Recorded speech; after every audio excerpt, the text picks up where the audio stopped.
It's a matter of when, it's not a matter of if, and you want to be prepared when that time comes.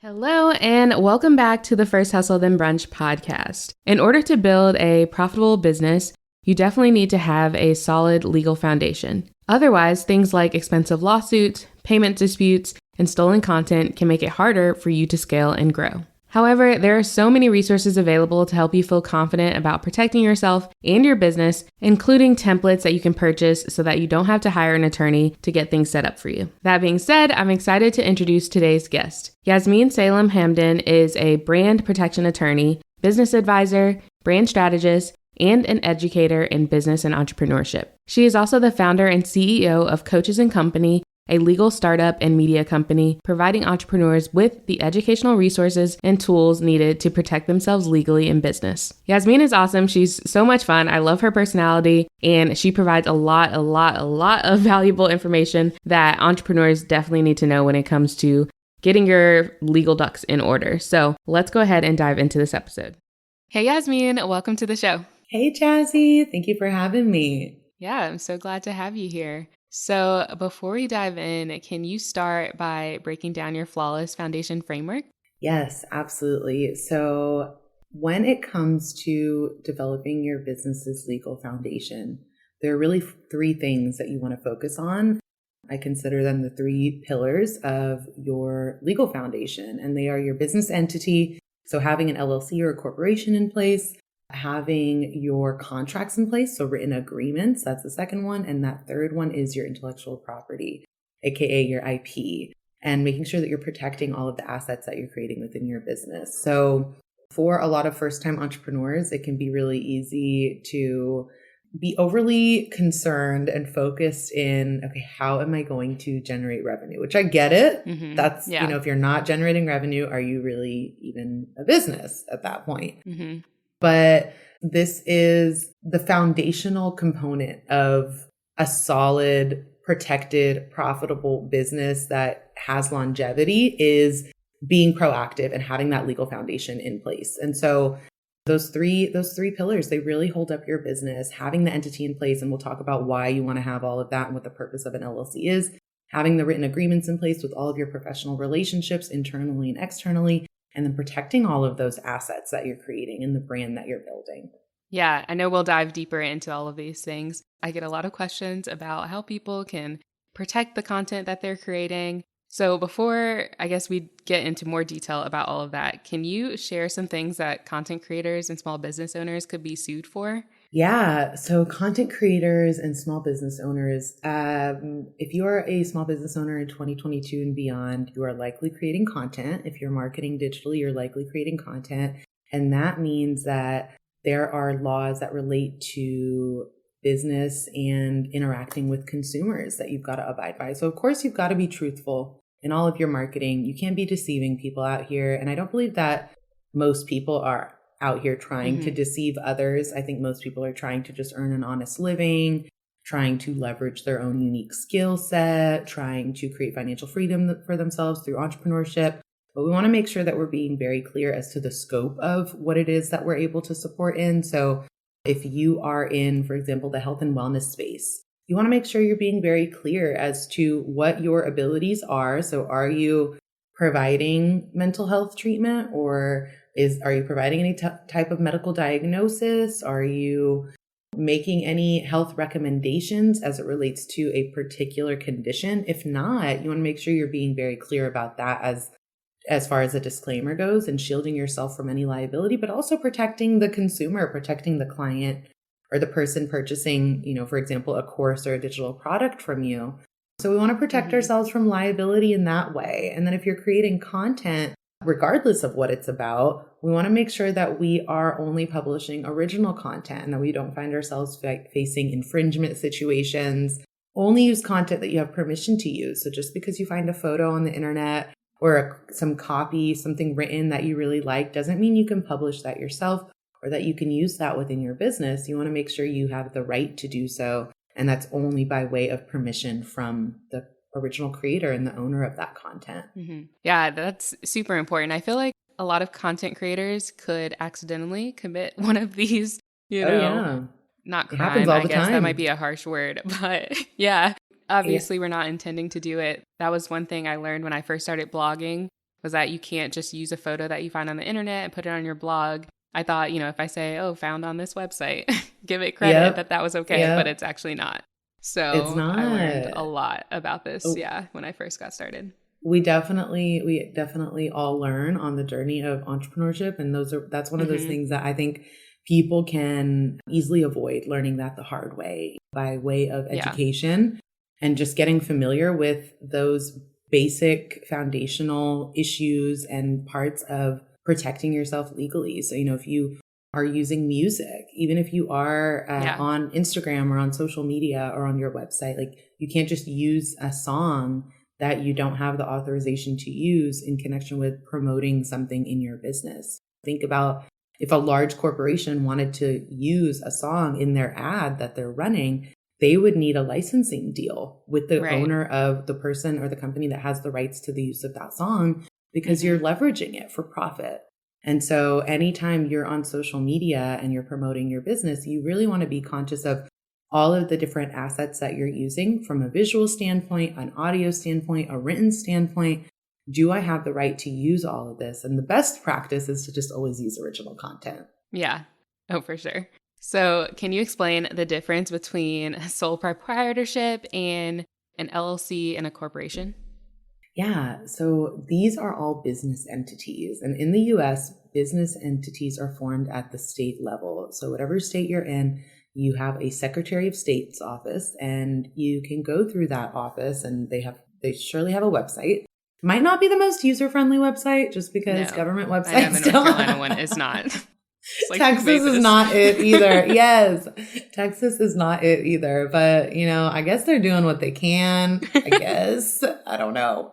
But, it is through that office that you can form your entity. So you can form an LLC or a corporation. They both serve very similar purposes in that the point of it is to create something that's separate from you, something that's different from you, the individual, that stands apart from you, the individual, and you, the person. Separate assets, separate bank accounts, separate tax liability, separate personal liability. And when we form an entity like a corporation or an LLC, that entity stands on its own in that it can enter into contracts, it can take on debt, it can own assets and bank accounts, etc. It pays taxes on its own, and it has nothing to do with you, the individual. So we want to shield ourselves from personal liability, because in the event that something goes down in our business, whoever's trying to make claims against us, if we are our business and our business is us and there's no entity or separation, everything's up for grabs. Your personal assets are up for grabs, and vice versa. If something happens in your personal life, your business assets could be up for grabs as well. Yeah, I feel like a lot of people think that nothing will happen to them. They're just a small content creator, but it doesn't sound like that's true. Anything can happen. This is the Wild West. Okay. So it's not a matter of if you're going to face a legal issue. When you're doing business, it's a matter of when. It just comes with the territory, and you're either going to be prepared and aware and have the knowledge necessary to navigate the situation, have the right contracts in place to navigate those situations, or you'll be a nervous wreck falling apart, not really sure what to do. Which is why I enjoy doing the work that I do, where we're sharing this knowledge and information with other entrepreneurs. Many times they are first-time entrepreneurs. They aren't aware of the difference between copyrights and trademarks. They aren't aware of where do I get my contracts from? How do I go about doing this? And a lot of the time, people don't have the resources financially to invest in a lawyer early on in their business. And so that's what brought about my company, which is called Coaches and Company. And we provide access to these resources and this information so that everybody can protect themselves. Yeah, I truly believe that everybody is worthy of protection. Every business is worthy of protection. So long as you are out here trying to serve others and enhance the lives or enhance the businesses of other people, just because you can't afford to invest $5,000 or $10,000+ in hiring a law firm to render those services for you and help you get all those things in order, I still want you to have access to it. You still deserve to have access to that. So it's awesome. it's really all about, it's a matter of when, it's not a matter of if, and you want to be prepared when that time comes. Yeah. So something else along those lines that people always ask me is when should they go ahead and form an LLC? Like if they're just getting started with their digital product business or starting influencing on social media, at what point can they say, okay, it's time? Yeah. So I would suggest the best practice is to form your LLC before any money changes hands. So before you are accepting payment for services or for digital products, or before you're hiring someone to render services for you within your business, I would form the entity then if you're able to, just because that is a great milestone. Like, okay, this is when we officially began doing business, and all of the business that we're about to do is under this umbrella and it's tied to this business bank account. It's also a great way to maintain clean financial records for tax purposes.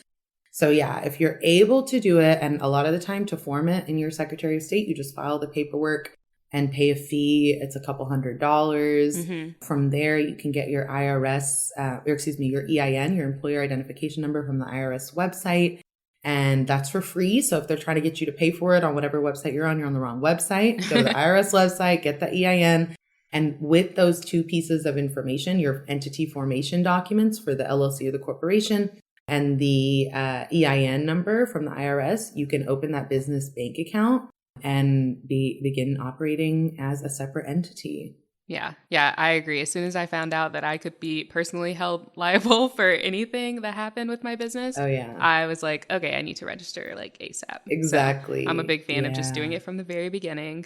It doesn't hurt anything, so why not? But I feel like a lot of people say, oh, wait till you're making money, and that's just not Some people necessarily do. the case. Yeah. And if that is what someone decides to do, they just need to be aware of the risks that carries in that time between when you are right now and when you actually end up forming the entity.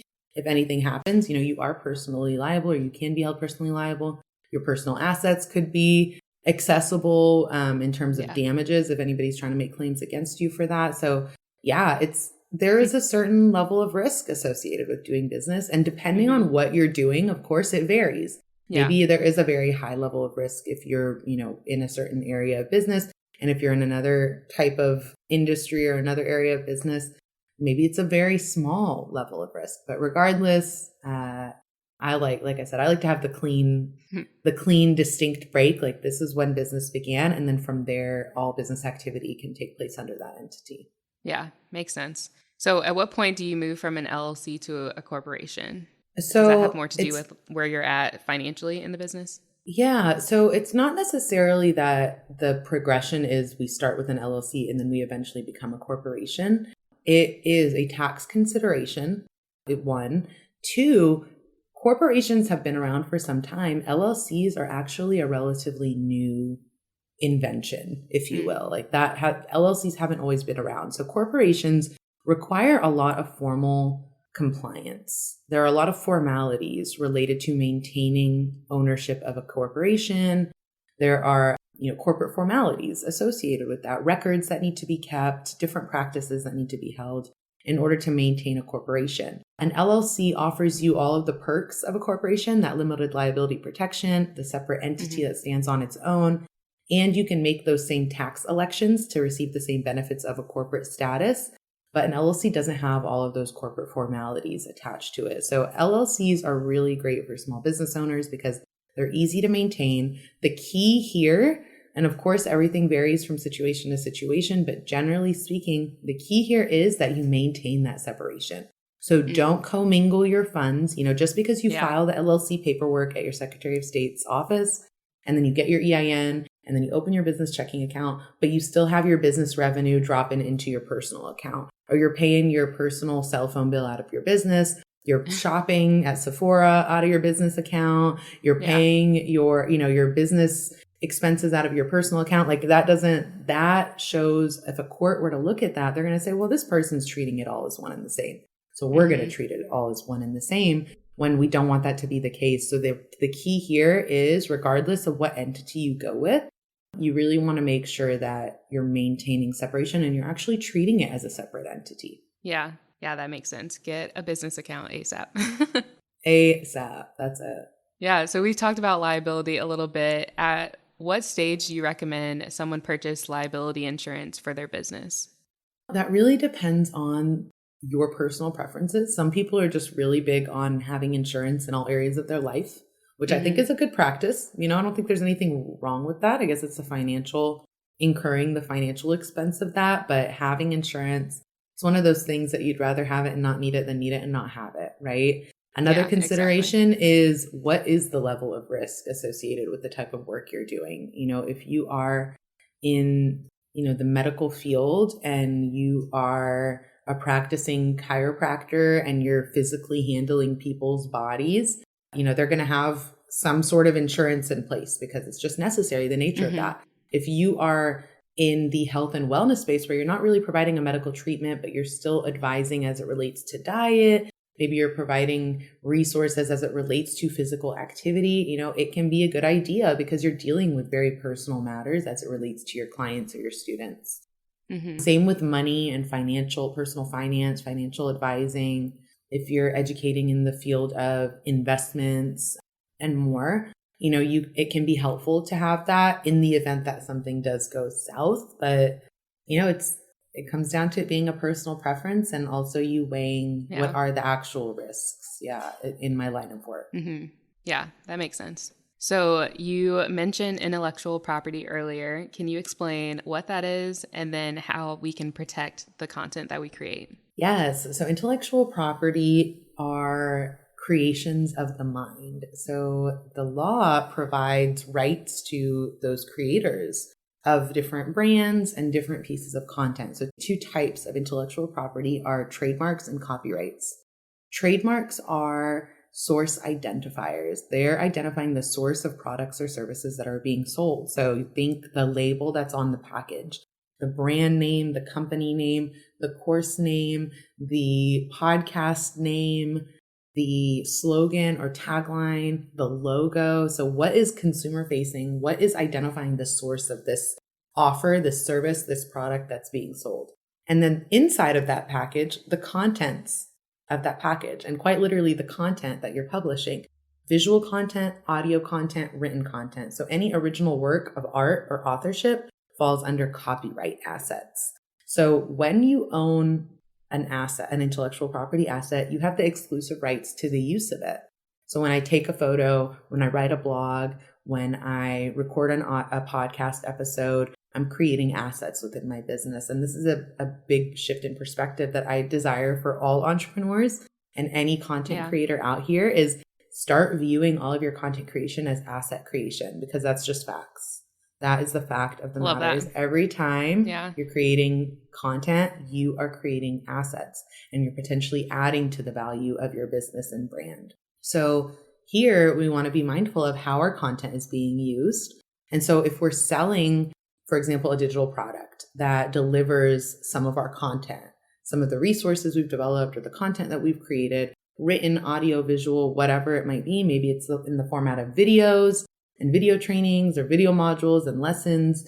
Maybe it's in the format of an ebook, a PDF, a workbook within the course, whatever form it's taking.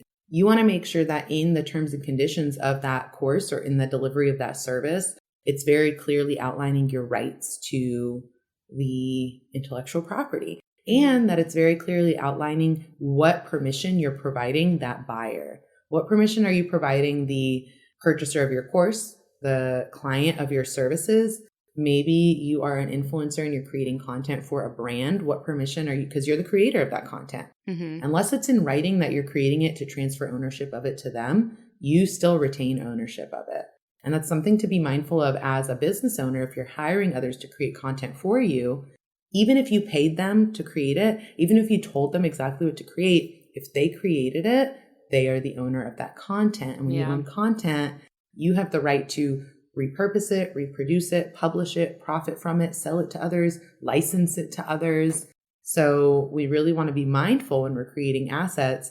What terms are we attaching to the use and to the access of this content? So when I'm selling a course, I want to make sure my terms and conditions are rock solid and airtight in terms of what access does the buyer have to this content? How long do they have access to it? Can they share it with others? How can they use it? Is it exclusive to XYZ? So we really want to make sure we're communicating that in writing in order to protect that content in a paid setting. Yeah. Yeah. So it sounds like everything we create is automatically copyrighted. Is that right? Yes. Okay. So then where does registering the copyright come in? So you can register a copyright with the U.S. Copyright Office. Some people choose to do this as a means of an extra layer of protection. So it's not required to register your copyright at the U.S. Copyright Office. As soon as you create it, you have ownership in it. That's good to know. Yeah. So you don't have to register each and every piece, but if it is something that you are generating a substantial portion of your revenue through it, if you are publishing it, for example, if you write a book and you're having translated into different languages, or it's going to be a capstone within the ecosystem of like your signature business. Product. Yeah. Exactly. Your signature product or something that you intend to maintain longevity. That might be worthwhile. If it's something that you've already experienced a lot of infringement as it relates to that, it might make sense for you to register that. That way you have, in the event that you need to pursue some sort of legal claim against an infringer, you have the rights clearly laid out and granted and a stamp of approval by the U.S. government and the U.S. Copyright Office. So that is very helpful in the event that you need to pursue a legal claim. But you don't have to do that. With a trademark, with a brand name or a company name, podcast name, course name, etc. You don't have to register it in order to claim rights in it, but your rights could be limited in the event that somebody else starts using it, or if they register it and your registration isn't in the USPTO or the US Patent and Trademark Office's database, so it's not there to block somebody else's registration, you might be limited geographically in the use of your trademark if they register it federally. And then you, for example, you're in your state and you're limited, your rights to the use of that trademark are limited to that state. But the problem with that is we're not doing business with just the people in our state anymore. We're doing business with people all over the country, so it only makes sense for us to protect and secure our rights nationally if we're marketing our services or our products nationally. Yeah. So I guess at what point should you trademark your business and the name of your products? Is it as soon as you create them, or should you wait until you see, some revenue coming in behind it? Yeah. So it depends. There's no one right time to register your trademark, but before you begin investing in the branding and the marketing and all the promotional materials, building your website, if you have a physical product, like the packaging and all of that, before you make all of those investments in the development of your brand based on a name, you definitely want to make sure you're at least doing your due diligence and making sure that you're not going to be infringing on anybody else, right? So make sure you're doing that trademark clearance search. You can do a preliminary one for free on the USPTO website. So it's uspto.gov. And if you go to trademarks on their website, you'll see that there's a trademark electronic search system and you can do a search there. So I highly recommend that before launching any brand or any new trademark, naming your podcast, selecting a slogan or a tagline. Do your due diligence and be proactive. My favorite saying as it relates to this is the time to fix the hole in the roof is when the sun is shining, not when the rain is coming down. So you want to be proactive. You want to be proactive. Being proactive is always less expensive and less time consuming than waiting to be reactive, where you're going to have to shell out to do the damage control a lot of the time. Yeah, that makes sense. And you've mentioned this word a couple of times. And for anyone who doesn't know what it means, can you explain what infringement is? And then what do we do if someone copies our work and we find out? Yes. So when you are marketing your services or marketing your products or marketing your brand online, and you use somebody else's intellectual property without their permission in a way that is to further your own commercial interests. So if I'm using somebody else's audio recording, or if I'm using somebody else's photo, or if I'm using somebody else's writing, and I'm using that in a commercial way to promote my business, to promote my services, that is considered infringement. If I use it without their authorization commercially, that is considered infringement. And so we want to avoid that because they can have claims against you. They can come after you for damages, especially if you were profiting using their stuff. Just like you would be upset. Right? If you found out someone was using your 100%. Yeah. Like if you found out somebody was using your photos or your blog posts, or if they took your whole website and just started selling the same thing, you'd be pissed. And not just that, you would be the victim of infringement. So you would have claims against them, and anything that they profited, you would be able to make claims for that, right? Because they wouldn't have done that had they not infringed on your rights. So we want to avoid being the infringer. Absolutely. And we also want to prevent having our rights infringed on. So sometimes, people are out here and we can't stop them from, they want to do bad, they're going to do bad, right? But we want to make sure that we are also being proactive and taking preventative measures and making it very clear. Like if I'm using a trademark, if I have a slogan that I want to claim exclusive rights to this, I need to put others on notice of that. So I'm going to use the small TM symbol. We don't want to use the circled R because that's reserved for registered trademarks. But if you have a brand name that you're launching, or a slogan, or the name of a course, or the name of a podcast, you can, when you publish it or when you promote it online, you can always put the small TM next to it to put others on notice that this is not a generic term that everyone can just use. This is a brand and an asset that I'm claiming and that we're carving out in our business. Mm-hmm. When it comes to content, again, it comes down to those terms and conditions. So when you're providing access to your website, for example, there are terms and conditions on the website, and on the website, we make it clear in those terms and conditions, we make it clear content on this website is owned by an entity, and this is the entity. If you're selling a digital product, same thing. You want to make it very clear in the terms and conditions.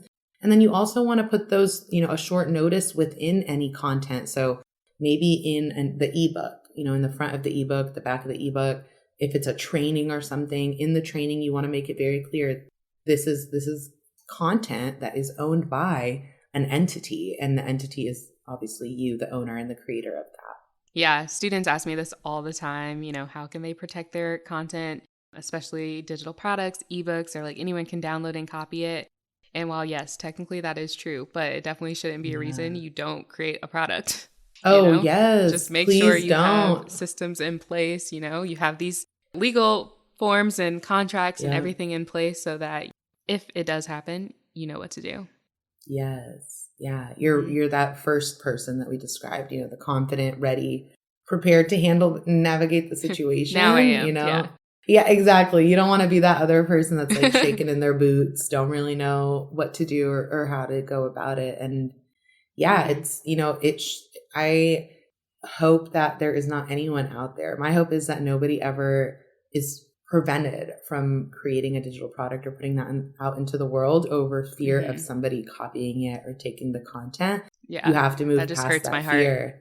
Yes, you have to move past that fear. Like, don't let that stop you. Yeah, don't let that stop you. Like, you have to continue moving. And even if there's a great likelihood that you'll experience somebody infringing on your intellectual property, it's just the name of the game, but we just got to be ready to handle it. We navigate the situation and we continue moving forward, and it's fine. Exactly. Yeah. I remember the first time someone copied my entire blog post and put it on a different website. I was like heartbroken. I remember I sent it to my boyfriend, sent it to my family. I was like, how could they do this to me? And then at this point now, it's happened so many times. I'm like, whatever. I'll send them that notice and they'll take it down and it's fine. Yeah. I'll move on. Yeah, that's it. That's it. We got to move on. You have got to hear this. And so I've had the same experience. Like my whole website copy just ripped off entirely. It's crazy. Blog posts ripped off. Yeah. Social media captions ripped off. And I think most entrepreneurs, if you've been marketing online for some time, you'll have similar stories. Have you seen those Bitcoin scammers, the fake profiles? No. You haven't seen those? Or maybe I haven't. I just haven't really noticed. Girl. Okay. Everybody needs to be aware of this. So people are out here getting hacked, first of all. People are out here getting hacked where they will ask you. So I had a friend, her profile messaged me and was like, hey, Yasmine, I'm trying to do, I don't even know what they said. It's going to send you a code. Can you send it to me? And I was like, oh my gosh, this is sus. I felt like she got bit by the zombie. I was like, okay, she's hilarious. A goner.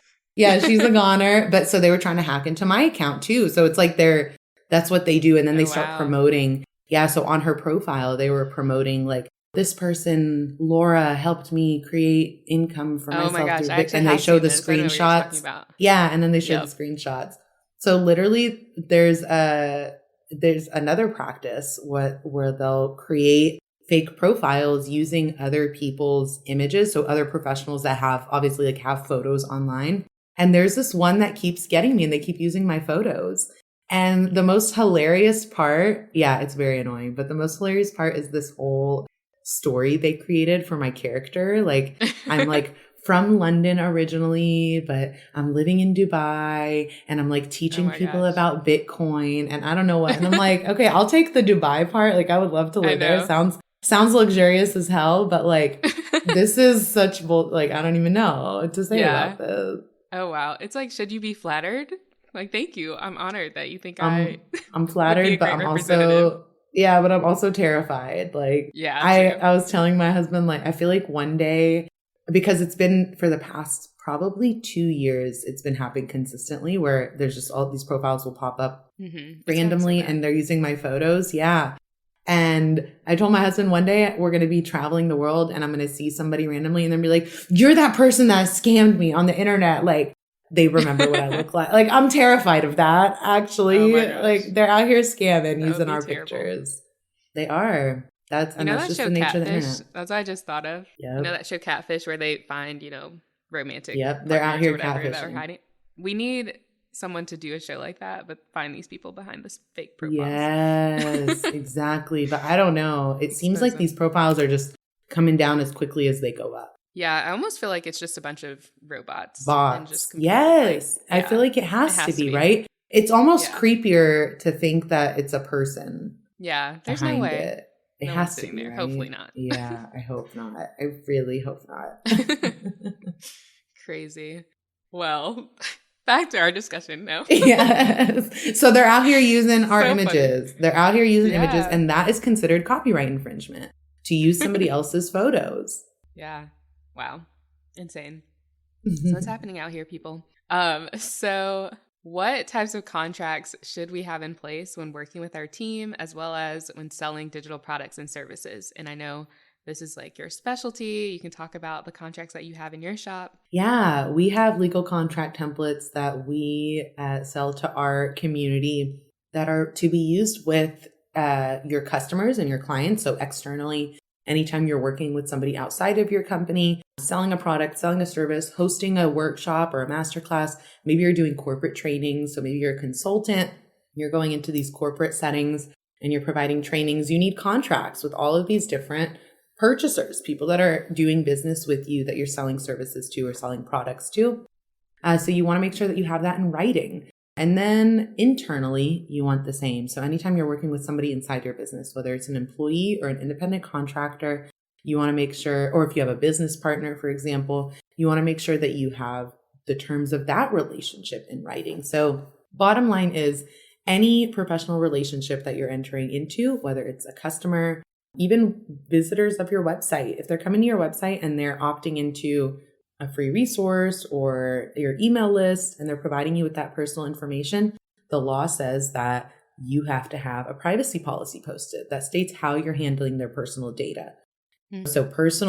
So people coming to your website, your clients, your customers, students in your course, participants of your group program, participants in your workshop or a masterclass that you might be hosting, having all of the terms of those relationships in writing, very clear as to your intellectual property, very clear as to your refund policy, very clear as to your communications policy, delivery, jurisdiction. So if there is a dispute that comes up, like where are we settling this? You want to make sure that's where you live. You don't want to get dragged to where they're at, especially if they're in another state. So you want to make sure that you are creating that home court advantage for yourself and for your business by having those airtight agreements in place with anyone that's paying you, anybody that's receiving a product or a service from you.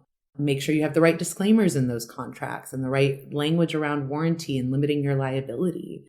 And that way you can be proactive as opposed to waiting, to be reactive. And then internally with all of you have an associate or some sort of co-coach or somebody else that's helping deliver the service that you sell, your administrative support, your tech support, your marketing team, anybody that's providing services within your company or as an employee, having the terms of those relationships in writing so that you can make sure it is as productive and as professional and as satisfying to everybody as possible.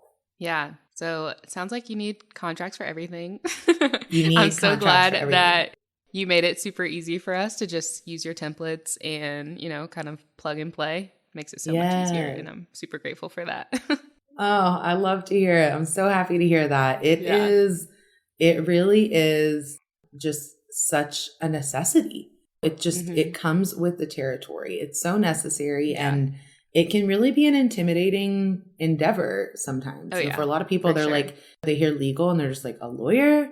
I got to pay a law firm. It's thousands of dollars. Exactly. Like, I don't even know what they're talking about. But I really pride myself and my company on making legal stuff easy to understand. Our mission is to deliver this information and these resources in a way that is digestible, is easy to apply within your business, isn't intimidating or confusing. We're free of all of that weird legalese. Like, there's none of that weird legal mumbo jumbo in our contracts or in any of our educational content. So yeah, we're trying to I don't know if we can make legal sexy, but we're trying to make it a little easier. You're doing it. Make it a little fun. Yeah, for sure. We already have enough to worry about when you're starting a business. So that just takes the guesswork out, which is super helpful. So yeah, I'll definitely include those links in the show notes too. So one of the last questions I always ask my guests is, what is the most important lesson you've learned when it comes to entrepreneurship that you wish you had learned sooner? Whew, okay, so many, first of all. But the most important, I would say, I feel like it's the same lesson that I've had to learn in life in becoming a mother is like, ask for help, like ask for and accept the help of others. And when you are early on in your entrepreneurial journey, a lot of the time you're going to be required to be scrappy and you have to make it happen, and you're going to be the one making it happen. But I want to challenge you, and I wish I had been challenged in this sooner, because eventually it came about, is instead of asking, how can I make this happen? Start asking yourself, who can I find to help me make this happen? Because a lot of the time the answer is who, it's not how. And a lot of the time somebody else can do it a lot faster and a lot easier and a lot better. And that will free you up to do the things that only you can do and that you uniquely can deliver on, and that, your energy is best invested in. Yeah. Yeah. That's such a good tip. I feel like, at least for me, I'll speak for myself here. When I started my business, I wanted to do everything because I knew I could do it the right way, the way I wanted it done. And so, I didn't want to outsource anything. And at this point now I'm like, okay, well, I'm so busy. If someone can do this for me and do it way better and way faster, then yes, please come help me. So it definitely takes time to get to that point, probably. It does. Yeah, it definitely does. For me, I think early on, the first person I hired was my bookkeeping service. So it was a bookkeeper, because I was like, I have no business being in these books. Like, there's no reason for me to be in here. But my marketing was working. So I knew that money was coming in, and I knew somebody needed to have eyes on that. And so that was important. It's the same thing in the personal life. Like I said, ever since becoming a mom, like, really, I don't know that I ever really needed to ask anyone for help until I became pregnant. And then I was like, all right, I need to accept help. And that was the same around the same time that my business was really growing, and I needed to accept help there. And I found that when I opened myself up to be supported by those around me, personally and professionally, that everything advanced in a much better way. Yeah, I love that. That's awesome.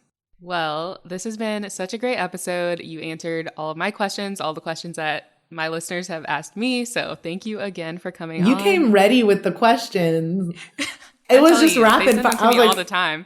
Yeah. Ready. So where can listeners find you? Because I'm sure they're going to want to reach out to you.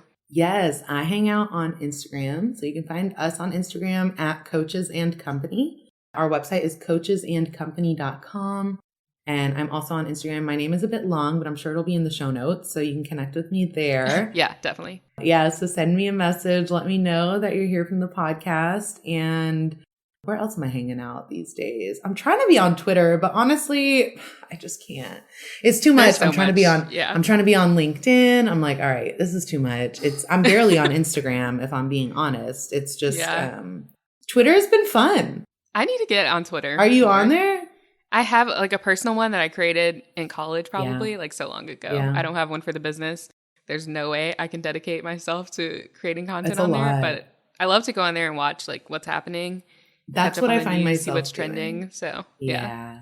That's what I find myself doing. Apparently you can schedule tweets, so maybe it could be a branch of the business too. Yeah. Well, I really appreciate you having me, Jazzy. Of course. Yeah. Thank you so much for being on.